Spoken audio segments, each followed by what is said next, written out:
Hello नमस्कार दोस्तों। मैं सुमेर एकेडमी से साइंस एडुकेटर। दोस्तों, ये साइंस की सीरीज़ में आज का सेकंड लेक्चर होने जा रहा है और वो जो कि टॉपिक है एक्सेप्शंस ऑफ साइंस। सो विज्ञान के अपवाद। और दोस्तों, हम सभी जानते हैं कि विज्ञान एक ऐसा सब्जेक्ट है जो कि एक्सपेरिमेंट, ऑब्जर्वेशंस और रिजल्ट पे यकीन करता है, फैक्ट पे बेस्ड होता है। लेकिन अभी भी साइंस में बहुत से ऐसे एक्सेप्शंस हैं, अपवाद हैं, जिसका जवाब साइंस के पास भी खुद नहीं है और जो काफ़ी हमारे एग्ज़ाम पॉइंट ऑफ व्यू से भी काफ़ी इम्पोर्टेंट है। बहुत एग्ज़ाम्स में, अक्सर एग्ज़ाम्स में वो पूछे जाते हैं, क्वेश्चंस वहाँ से बनते हैं और थोड़ी हमारे लिए वो मेरेकल भी है, थोड़ी इंटरेस्टिंग भी होगा कि उसको जानना। चूँकि हम जो एक्चुअली एक्सेप्शन और अपवाद हम उसी को बोलते ही हैं। हम अपवाद उसे बोलते हैं जैसे कोई कॉमन रूल हो, कोई एक नियम हो और उस नियम के खिलाफ कोई एक अलग चीज़ हो जाती है या उसके अपोजिट हो जाती है तो उसको हम एक्सेप्शंस बोलते हैं कि ये एक्सेप्शन है। तो आइए दोस्तों, शुरू करते हैं आज का सेकंड लेक्चर साइंस की सीरीज़ में। एक्सेप्शंस ऑफ साइंस में पहला पॉइंट है दोस्तों, हम सभी जानते हैं कि डीएनए सभी सजीवों का आनुवंशिक पदार्थ होता है। हम सभी जानते हैं कि जितने भी एनिमल विंग्स ऑर्गेनिजम्स हैं उनका जो हेरिडिटरी मटेरियल है, आनुवंशिक पदार्थ है, वो डीएनए होता है। But in some plant viruses like tobacco mosaic virus, एक प्लांट वायरस है जिसका नाम क्या है, टोबैको मोज़ेक वायरस में यहाँ इसका जो आनुवंशिक पदार्थ होता है वो आरएनए होता है, हेरिडिटरी मटेरियल। तो क्वेश्चन यहाँ से कैसे बनेगा? क्वेश्चन यहाँ से ऐसे बन सकता है कि ऐसा कौन सा प्लांट वायरस है जिसका हेरिडिटरी मटेरियल या आनुवंशिक पदार्थ आरएनए होता है? तो आंसर क्या हो जाएगा? Tobacco mosaic virus. सेकेंड इसमें पॉइंट है दोस्तों, आरएनए। यूजुअली हम सभी जानते हैं कि नॉर्मली क्या होता है, आरएनए जो क्या होता है वो सिंगल स्टैंडर्ड होता है। आरएनए हम जानते हैं कि डीएनए डबल स्टैंडर्ड होता है और आरएनए क्या होता है, सिंगल स्टैंडर्ड होता है। तो लेकिन अब क्या है, but in Revo virus, Revo virus एक वायरस है जिसमें क्या होता है, डबल स्टैंडर्ड होता है। ठीक है, डीएनए क्या है, और अभी हम जैसे बात हुई कि डीएनए क्या है, नॉर्मली तो डबल स्टैंडर्ड होता है बट इन सम वायरसेस ये सिंगल होता है। तो डीएनए नॉर्मली डबल स्टैंडर्ड होता है लेकिन कुछ वायरस ऐसे होते हैं जिसमें डीएनए भी सिंगल होता है। Next point, most roots positive geotropic. हम सभी जानते हैं कि जो एक अगर प्लांट की अगर हम बात करें तो उसमें जो रूट है और सूट है, दो पोर्शन में उसको हम डिवाइड करते हैं, रूट और सूट। रूट किसको बोलते हैं? ये जो ज़मीन के अंदर जो जाता है उसको हम रूट बोलते हैं, जो ज़मीन से ऊपर ग्रो करता है जिसको हम तना बोलते हैं, स्टेम बोलते हैं, उसको सूट बोलते हैं। तो रूट क्या है, वो पॉजिटिवली जियोट्रॉपिक होता है। मतलब पॉजिटिवली जियोट्रॉपिक क्या मतलब, क्या जो ज़मीन के अंदर की तरफ जो ग्रो करता है वो क्या है, positively geotropic. But in mangrove plants, mangrove plants जो मैंग्रोव बना हम जानते हैं कि जो हमारे आपके वेस्ट बंगाल में सबसे ज़्यादा, उधर गुजरात में पनपता है, राइजोपोरा। मैंग्रोव प्लांट्स में एक प्लांट है राइजोपोरा, इसका जो रूट होता है वो क्या है, निगेटिवली जियोट्रॉपिक। निगेटिवली जियोट्रॉपिक का मतलब क्या है, यह ज़मीन में जाने के बावजूद उसके बाद जब ये कनेक्ट होता है तो ये ज़मीन से ऊपर उठता है, ग्रोथ करता है, ऊपर की तरफ चलता है, इसलिए क्या है, निगेटिवली जियोट्रॉपिक। तो यहाँ से भी क्वेश्चन बन सकता है कि ऐसा कौन सा प्लांट्स है जिसका रूट क्या है, निगेटिवली जियोट्रॉपिक होता है या वो पृथ्वी की तरफ न जाकर के ऊपर उछलता है। ऐसे नेक्स्ट पॉइंट क्या है, कस्कुटा अमरबेल, डाइकोटिलेडनस होता है प्लांट बट लैक्स कॉटिलिडेंस। दोस्तों एक आप घबराया नहीं, ये मैंने नोट ज़रूर इंग्लिश में बनाया है लेकिन मैं आपको सारा एक एक पॉइंट इसको हिंदी में समझाऊंगा ताकि जो भी बच्चे इंग्लिश और हिंदी मीडियम से हैं, तो जिनको इंग्लिश मीडियम हो तो समझ ही जाएंगे, लेकिन जो हिंदी मीडियम से हैं उनको प्रॉब्लम नहीं होगी। कॉटिलिडेंस क्या होता है, हम जानते हैं कि जो पौधे होते हैं वो एक बीजपत्री और द्विबीजपत्री होते हैं जिसको कि मोनोकॉट और डाइकॉट बोलते हैं। अब मोनोकॉट और डाइकॉट क्या होते हैं, एक बीजपत्री और द्विबीजपत्री। ऐसे प्लांट्स, ऐसे पौधे जिनकी बीज में केवल एक ही पोर्शन होता है, यानी उनके बीज में दो पार्ट नहीं होते, उनके सीड में हम दो पार्ट नहीं कर सकते, वो मोनोकॉटिलिडेंस होते हैं, एक बीजपत्री होते हैं। और ऐसे प्लांट्स जो उनको हम डाइकोटिलिडनस बोलते हैं या द्विबीजपत्री बोलते हैं, जिनकी सीड में दो पार्ट हो सकते हैं, जैसे क्या हो गया, अरहर हो गया, चना हो गया, मटर हो गया, ये सब क्या है, डाइकोटिलिडनस प्लांट्स हैं। लेकिन मोनोकॉटिलिडेंस जैसे जैसे हमारा मैंगो हो गया, आम हो गया, अब इसकी सीड में हम दो पार्ट नहीं कर सकते हैं, इसमें सिंगल होता है। तो मैंगो क्या है, मोनोकॉटिलिडेंस, लेकिन हमारा चना मटर ये क्या है, डाइकोटिलिडेंस। ऐसे ही बता रहा है कि कस्कुटा जिसको अमरबेल बोलते हैं, ये तो डाइकोटिलिडेंस है, मतलब कि इसकी सीड में क्या होना चाहिए, दो पार्ट होना चाहिए, लेकिन इसमें क्या है, कॉटिलिडेंस नहीं होते हैं। कॉटिलिडेंस मतलब क्या, दो पार्ट, इसमें बीज पत्र जो होते हैं वो नहीं होते हैं। अगला पॉइंट है normally roots lack chlorophyll. Root में हम सामान्यतः जानते हैं कि रूट में क्लोरोफिल तो होता नहीं है, स्टेम में क्लोरोफिल होता है। तो सॉरी, स्टेम में और लीफ में कईयों स्टेम ऐसे होते हैं, जैसे अपोन्सिया होता है तो उसका स्टेम में ही वो कन्वर्ट लीफ जो है कन्वर्ट हो जाती है, तो वो हमको लगता है स्टेम है लेकिन वो लीफ ही होती है। तो और जिस स्टेम में क्लोरोफिल होते हैं वो स्टेम भी आपका फोटोसिंथेसिस करता है। तो क्या कह रहा है कि normally root lacks chlorophyll, root में क्लोरोफिल नहीं होता है, नॉन ग्रीनी होते हैं, ये ग्रीन नहीं होते हैं। बट रूट्स ऑफ टीनोस्पोरा, जिसको गिलोय बोलते हैं, इसका रूट में क्या होता है, कंटेन क्लोरोफिल, इसके रूट में क्लोरोफिल होता है और ये फोटोसिंथेसिस भी परफॉर्म करता है। तो अब क्या हो गया, एक एक्सेप्शन हो गया ना, कि हम सभी जान रहे हैं, अपवाद हो गया कि जो रूट होते हैं उसमें क्लोरोफिल नहीं होता है, यानी वो फोटोसिंथेसिस का प्रोसेस नहीं कर सकता है। फोटोसिंथेसिस क्या है, हम सभी जानते हैं कि भोजन निर्माण, पौधे पेड़ पौधे जैसे अपना भोजन फॉर्मेशन, फूड फॉर्मेशन करते हैं, भोजन निर्माण करते हैं, उसको हम फोटोसिंथेसिस बोलते हैं, फोटोसिंथेसिस के प्रोसेस के थ्रू। लेकिन जो टीनोस्पोरा, जो गिलोय है, कंटेन क्लोरोफिल, उसमें क्लोरोफिल होते हैं उसके रूट में, और ये फोटोसिंथेसिस भी करता है। तो ये पॉइंट ध्यान रखने की बात है। अगला है द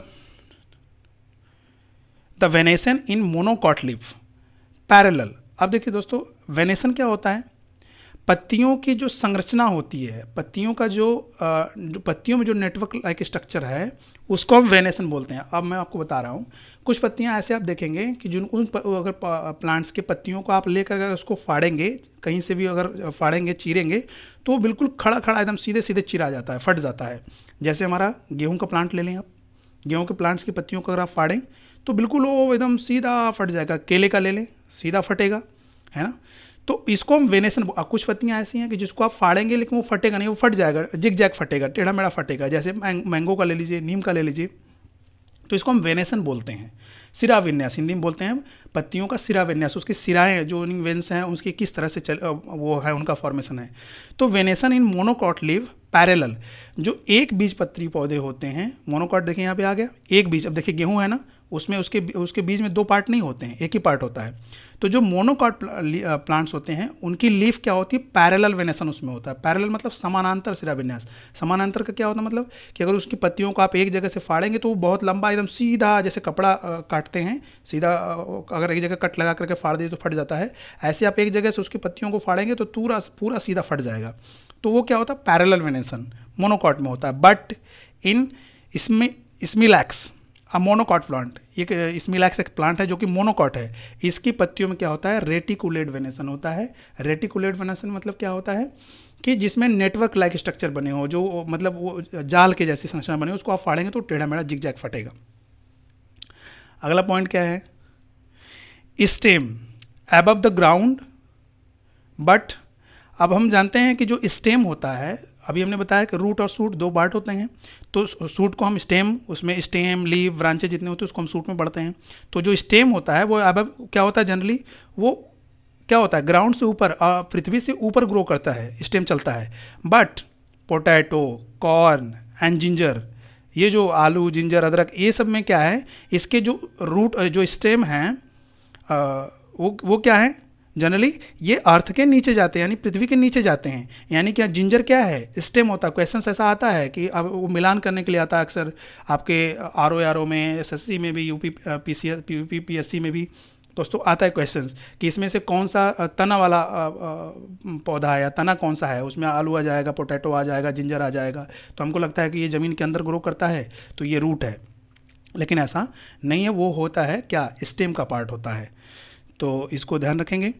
जिंजर, पोटैटो, कॉर्न, ये सब क्या है, हैव अंडरग्राउंड स्टेम। ये क्या है, ये स्टेम है और अंडरग्राउंड स्टेम है, जनरली ऊपर होता है स्टेम अर्थ के। नेक्स्ट क्या है दोस्तों, most plants follow Calvin cycle during dark phase of the photosynthesis. अभी दोस्तों, अभी जब हम लोग चैप्टर डिटेल में जब पढ़ेंगे, चैप्टर का जब हम रेस्पिरेशन पढ़ेंगे प्लांट्स में, तो उसमें हमको पढ़ने को मिलेगा कि कैल्विन साइकिल क्या होती है, और ये हैच स्लैग साइकिल क्या होती है, C4 प्लांट्स क्या होते हैं, ये मैं काफ़ी डिटेल में आपको एकदम अच्छे से समझाऊंगा। तो अभी यहाँ के लिए समझना ये है कि most plant follow Calvin cycle during dark phase.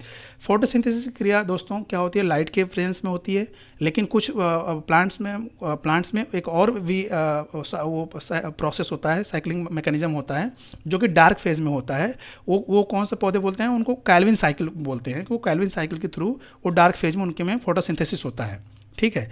But sugar cane ऐसा है जो फॉलो हैज स्लैग साइकिल, यानी डार्क फेज में जब photosynthesis during the dark phase of photosynthesis के डार्क फेज में शुगर केन में क्या होता है, हैज स्लैग साइकिल चलता है, न कि कैल्विन साइकिल। ये क्वेश्चन पूछा सकता है कि डार्क फेज में, फोटोसिंथेसिस के डार्क फेज में कौन सा ऐसा प्लांट्स है जिसमें कैल्विन साइकिल की जगह पे क्या हैज स्लैग साइकिल परफॉर्म होता है। तो इसको ध्यान रखने की बात है। अगला पॉइंट है all living cells have a nucleus. अब देखिए दोस्तों, जितने भी लिविंग सेल्स होते हैं, ठीक है, खासकर मैं एनिमल की बात कर रहा हूँ, उसमें लिविंग सेल्स में क्या होता है, हैव न्यूक्लियस। उसके सभी ऑल लिविंग जितने भी लिविंग विंग्स हैं, और ख़ासतौर से वर्टिब्रेट की बात करें। अब वर्टिब्रेट क्या होते हैं, वर्टिब्रेट वो होते हैं जिनके अंदर कशेरुक पाया जाता है। कशेरुक मतलब बैकबोन, जो पीछे मेरू रज्जु होता है, उनकी बात की जा रही है। तो उसमें क्या होता है, उनकी लिविंग सेल्स में क्या होती है, सभी सेल्स में न्यूक्लियस होता है। अगर सेल है, सेल के अंदर एक छोटा पार्ट होता है जो सेंट्रल पॉइंट होता है, उसको हम न्यूक्लियस बोलते हैं। और न्यूक्लियस क्या आता है, nucleus is the controller, central point या कंट्रोलर ऑफ द सेल हम बोल सकते हैं, वो सेल को नियंत्रित करता है।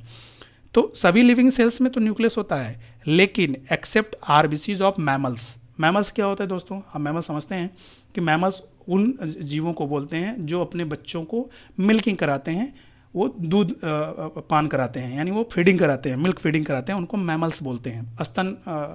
स्तनधारी भी जिसको बोलते हैं, यानी अपने बच्चों को जो वो मिल्किंग कराते हैं, स्तन के थ्रू जो दूध पिलाते हैं, उसको हम मैमल्स बोलते हैं। तो मोस्ट ऑफ द मैमल्स, उनकी लिविंग सेल्स में क्या होती हैं, न्यूक्लियस होता है, लेकिन आरबीसी में न्यूक्लियस नहीं होता है। दोस्तों ये कई बार क्वेश्चन रिपीट किया गया है कि ऐसा कौन सा वर्टिब्रेट सेल है या मैमल्स का सेल है जिसमें न्यूक्लियस नहीं होता है। तो ध्यान रखना है आरबीसीज, रेड ब्लड काफ सेल्स, ये ब्लड का पार्ट है।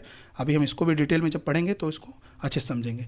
अब दोस्तों उसी से रिलेटेड अगला पॉइंट है, RBCs of mammals are without nucleus. अब देखिए, अभी हमने पढ़ा कि आरबीसी जो होता है मैमल्स का, उसमें क्या होता है, न्यूक्लियस नहीं होता है। अभी हमने पढ़ा जस्ट ऊपर वाली लाइन में कि मैमल्स की आरबीसी में न्यूक्लियस नहीं होता है, यानी इसमें न्यूक्लियस, अब इसका न्यूक्लियस न पाए जाने का भी दोस्तों रीज़न है, इसको मैं बताऊंगा जब हम लोग सर्कुलेटरी सिस्टम पढ़ेंगे, तब उसमें काफ़ी डिटेल में आपको हम समझाएंगे कि ऐसा क्यों है कि उसमें न्यूक्लियस नहीं पाया जाता है।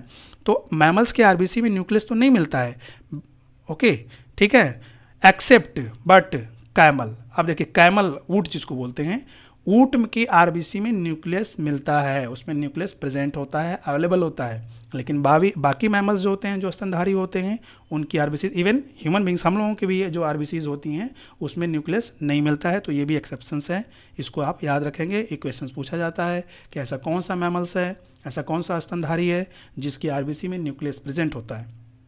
तो आंसर क्या हो जाएगा, आंसर हो जाएगा कैमल। नेक्स्ट पॉइंट है, blood of all vertebrates is red. जितने भी वर्टिब्रेट्स हैं, वर्टिब्रेट मैंने बता दिया आपको, वर्टिब्रेट मतलब कशेरुकी प्राणी। कशेरुक क्या होता है, जो बैकबोन, पीछे जो हमारे शरीर के जो पीछे वाली पोर्शन है, जिसको हम रीढ़ की हड्डी बोलते हैं, वो वर्टिब्रेट्स होते हैं, वर्टिब्रेटा उसको बोलते हैं। अभी इसका भी जब क्लासिफिकेशन पढ़ा जाएगा तो कार्डेट, नॉन कार्डेट, वर्टिब्रेट, नॉन वर्टिब्रेट, उसको हम आपको बताएंगे। तो blood of all vertebrates is red but in shark it is colourless. अब देखिए, शार्क जो मछली है, इसकी ब्लड का, इसका जो ब्लड क्या है, वो the blood of all vertebrates is red but in shark it is colourless. ये क्या होता है, कलरलेस होता है, इसमें रेड कलर नहीं मिलता है। अगला पॉइंट दोस्तों है आपको, the heart of all reptiles is 3 chambered. अब रेप्टाइल्स आप समझते हैं, रेप्टाइल्स क्या होते हैं, सरीसृप इसे बोलते हैं। सरीसृप मतलब जो ज़मीन पर रेंग के चलने वाले जो जीव होते हैं, ज़मीन पर जो रेंग करके चलते हैं, क्रीपर जिसको बोलते हैं, उनको हम सरीसृप बोलते हैं। उनको क्या बोलते हैं, रेप्टाइल्स बोलते हैं। जैसे स्नैक हो गया, लेजार्ड हो गया, इन सबको हम क्या बोलते हैं, रेप्टिलियंस बोलते हैं। तो heart of all reptiles is 3 chambered. इनके हार्ट में कितने चैम्बर्ड होते हैं, 3 चैम्बर होता है, 3 कोष्ठक पाए जाते हैं। But in crocodile it is 4 chambered. ये भी एक्सेप्शंस है, पॉइंट वाले क्वेश्चन हैं। क्वेश्चन बन सकता है कि विच रेप्टिलियंस हैव 4 चैम्बर्ड हार्ट। ऐसा कौन सा रेप्टिलियन है, सरीसृप है, जिसकी हार्ट में क्या होते हैं, 4 चैम्बर्ड होते हैं। ओके, अगला पॉइंट, बर्ड्स फ्लाई। हम सभी जानते हैं कि जो चिड़िया होती है, बर्ड क्या होती है, वो उड़ती है, फ्लाई करती है। बट सम बर्ड्स, लेकिन कुछ चिड़िया ऐसी होती हैं, like kiwi and ostrich, unable to do so. Kiwi और ऑस्ट्रिच ये उड़ने में सक्षम नहीं होते हैं, ये उड़ते नहीं हैं। ये भी एक छोटा सा क्वेश्चन बन सकता है, शायद हमारे ध्यान में ना एग्जाम के समय में, थोड़ा सा इसको ध्यान रखने की बात है। Lungs as a rule are absent in fishes. अगर हम नियमता देखें, जो रूल कहता है, जो नियम बोलता है कि जो फिशेज हैं, मछलियां हैं, उनके में लंग्स क्या होते हैं, एब्सेंट होते हैं। But some fishes the protopterus, okay, कुछ फिशेज ऐसी हैं जो जैसे कि protopterus possess lungs as well as gills. अब लंग्स दोस्तों हम जानते हैं कि लंग्स क्या काम करता है, हमको रेस्पिरेशन में, रेस्पिरेशन में हेल्प करता है, श्वसन में हेल्प करता है, और हमारे ब्लड का प्यूरिफिकेशन भी हमारे लंग्स के लेवल पर होता है। तो हमारी रेस्पिरेटरी ऑर्गन है ये। और ऐसी मछलियों में क्या है, रेस्पिरेशन के लिए उनके में लंग्स नहीं होता, उनके में गिल्स पाई जाती हैं, क्लोम दरारें जिसको बोलते हैं, जिसके थ्रू पानी वो मुख से लेते हैं और उनके क्लोम से पानी की जो वाटर करंट होती है वो निकल जाती है, और उसमें जो वाटर में जो डिजॉल्व फॉर्म में ऑक्सीजन है, पानी में ऑक्सीजन घुलित फॉर्म में है, घुला हुआ है, उस ऑक्सीजन को मछलियां लेती हैं, क्योंकि उनको भी तो ऑक्सीजन चाहिए, वो लिविंग विंग्स हैं। तो क्या करती हैं, पानी में जो डिजॉल्व फॉर्म में ऑक्सीजन है उसको वो लेती हैं और वाटर करंट निकल जाता है। तो ये जो प्रोटोप्टेरस है, ये क्या करता है, इसके में लंग्स भी होता है और गिल्स भी होता है। तो ये बात ध्यान रखने की है कि ऐसी कौन सी मछली है जिसमें गिल्स तो होते ही होते हैं, क्या होते हैं, लंग्स भी होते हैं, मौजूद होते हैं, प्रेजेंट होते हैं। अगला पॉइंट दोस्तों क्या है, all mammals give birth to young ones. जितने भी मैमल्स हैं, मैमल्स मतलब बात हुई है हम लोगों की, मैमल्स किसे कहते हैं, जो अपने बच्चों को मिल्किंग कराते हैं, वो क्या करते हैं, अपने बच्चों को जन्म देते हैं, give birth to young ones, वो बच्चे जन्म देते हैं, यानी अंडे नहीं देते हैं, उसको क्या बोलते हैं, वीवीपैरस। वीवीपैरस मतलब जो ऐसे जीव जो बच्चे जन्म देते हैं उनको वीवीपैरस। बट सम प्रिमिटिव मैमल्स, लेकिन कुछ आद्य मैमल्स हैं, आद्य मतलब जो प्राथमिक स्तर के, प्राइमरी स्टेज वाले जो मैमल्स हैं, like duck billed platypus and spiny anteater, जिसको कि हम एकिडना बोलते हैं, एकिडना। आगे हम आपका इसका फिगर जब हम लोग चैप्टर डिटेल में पढ़ेंगे, क्लासिफिकेशन वर्गीकी की जब पढ़ेंगे, तो उसमें हम इसको बाकायदा आपको फिगर के थ्रू भी दिखा देंगे। ये क्या करते हैं, लेगिंग हैं, यानी कि ये अंडे देते हैं, यानी ओविपैरस हैं। ठीक है, अब ये हैं तो मैमल्स क्या होते हैं, वो बच्चों को जन्म देते हैं, तो इनको अपने बच्चों को क्या जन्म देना चाहिए, लेकिन ये क्या देते हैं, लेगिंग्स हैं, ओविपैरस है, यानी अंडे देते हैं। तो ये भी एक एक्सेप्शन है, इसको ध्यान रखने की बात है। All land inhabiting animals drink water. जितने भी एनिमल्स हैं जो लैंड पे सर्वाइव करते हैं, यानी कि जो पृथ्वी पर रहते हैं, वो क्या करते हैं, ड्रिंक वाटर्स, वो पानी पीते हैं ना, पानी पीते हैं। But kangaroo rat never drink water, लेकिन जो कंगारू रैट ये क्या है, ये पानी नहीं पीते हैं। तो इस बात को भी ध्यान रखना है कि ये लैंड पर सर्वाइव करते हैं। ठीक है, यानी कि ये क्या है, टेरेस्ट्रियल एनिमल हैं। दो तरह के एनिमल होते हैं, एक्वेटिक, टेरेस्ट्रियल। एक्वेटिक क्या होते हैं, जो पानी में सर्वाइव करते हैं, जो पानी में जिनका जीवन पूरा लाइफ साइकिल चलता है, जैसे मछलियाँ हो गई। ठीक है, इनको हम एक्वेटिक बोलते हैं, और जो लैंड पे सर्वाइव करते हैं उनको हम टेरेस्ट्रियल बोलते हैं। लेकिन दोस्तों एक फ्रॉग है, मेंढक, इसको हम एम्फीबियंस बोलते हैं। एम्फीबियंस मतलब क्या, ऐसे जीव जो पानी में भी सर्वाइव करते हैं और जो लैंड पर भी सर्वाइव करते हैं, रह लेते हैं, उनको हम एम्फीबियंस बोलते हैं, उभयचर हिंदी में बोलते हैं। तो इस बात को भी ध्यान रखना है, उभय मतलब दो होता है, यानी जो पानी और लैंड पृथ्वी पर दोनों पर रहते हैं उसको उभयचर, एम्फीबियंस, मेंढक। नेक्स्ट क्या है, lacerta saxicola, a kind of lizard found in Caucasian region of Soviet Union. एक ये आपका क्या है, ये लिजार्ड है, कौन, लेसर्टा सैक्सिकोला, लिजार्ड का ये टाइप है, और Caucasian region of Soviet Union, रूस, सोवियत यूनियन जो सोवियत संघ था पहले, अब तो रूस हो गया है। Has only female but no males. अब देखिए दोस्तों, ये कितनी गजब एक्सेप्शन है मिरेकल की, कि इसमें इसका बस केवल इस एनिमल का केवल फीमेल मिलता है, मेल नहीं मिलता, मेल है ही नहीं। तो अब इसमें क्वेश्चन हो सकता है कि भाई फिर ये फर्टाइल मतलब ये फिर अपने बच्चों को जन्म कैसे देता है, चूँकि अब ये तो अगर लिविंग विंग्स है तो अब इसमें रिप्रोडक्शन का प्रोसेस कैसे होता है, तो ये क्या है, एक एक्सेप्शन ही है, तो ये भी ध्यान रखना है। अगला पॉइंट है, अब दोस्तों ये आज के एक्सेप्शंस में खत्म है, क्या है, the reasons for the exceptions और स्टिल नो नोन। आज तक जितने भी एक्सेप्शंस आपको अभी हम लोगों ने ऊपर देखा है, इन सभी एक्सेप्शंस के क्या है, इन सभी एक्सेप्शंस के रीज़न अभी तक पता नहीं चल पाए हैं। और दोस्तों जैसे जैसे ये अगर अपडेट होता रहेगा, पता चलता रहेगा, जो बायोलॉजी के स्टूडेंट हैं, जो इसमें स्कॉलर बनने वाले हैं, वो ज़रूर इस पर अपना रिसर्च करें कि ऐसा क्यों होता है। तो दोस्तों आज के लिए लेक्चर ये सेकंड लेक्चर ओवर होता है। तो दोस्तों अगर आपको कंटेंट पसंद आया हो और इसमें कोई आप इम्प्रूवमेंट चाहते हैं, किसी और टॉपिक पे अगर आप वो कंटेंट चाहते हैं, कोई लेक्चर चाहते हैं, तो आप ज़रूर मुझे कमेंट करें, मैं उस पर आपको लेक्चर प्रोवाइड करने की पूरी कोशिश करूँगा। कंटेंट पसंद आया तो दोस्तों आप इसको लाइक भी करें, कमेंट भी अगर कोई सुझाव देना चाहते हो तो वो ज़रूर बताएं, शेयर भी करें, अपने दोस्तों को बताएं, वो शेयर करें, चैनल को सब्सक्राइब करें और उसमें जो बेल आइकन है उसको प्रेस कर लें ताकि अगली वीडियो जब भी पड़े और आपको वीडियो दोस्तों रेगुलर आपको 1-2 वीडियो, कम से कम 2 वीडियो और 1 वीडियो तो ज़रूर आपको डेली मिला करेगी साइंस से रिलेटेड।